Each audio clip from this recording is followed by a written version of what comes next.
पुराना टूटा फूटा हवेली नुमा घर था, जिसे लोग छाया का घर कहते थे। कहते हैं वहां जो भी गया उसकी अपनी छाया हमेशा के लिए बदल गई। आरव बहुत जिज्ञासु था। गांव वालों की बातें सुनकर उसके मन में इच्छा हुई, क्यों ना मैं खुद जाकर देखूं कि वहां क्या रहस्य है। एक अंधेरी रात, जब पूरा गांव सो रहा था, आरव चुपके से उस घर की ओर निकल पड़ा।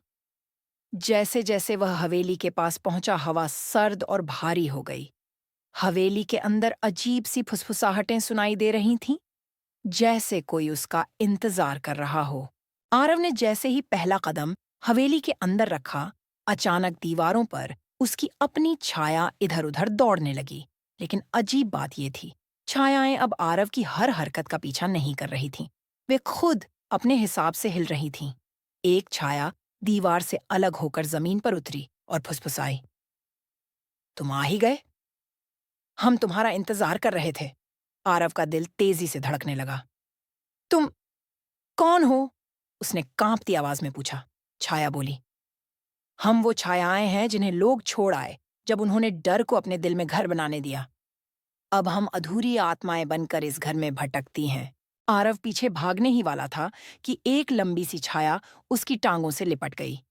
उसे महसूस हुआ जैसे उसकी सांसें रुकने लगी हों। तभी आरव को दादी की एक बात याद आई, डर को मत बढ़ने दो, वरना वह तुम्हें निगल जाएगा।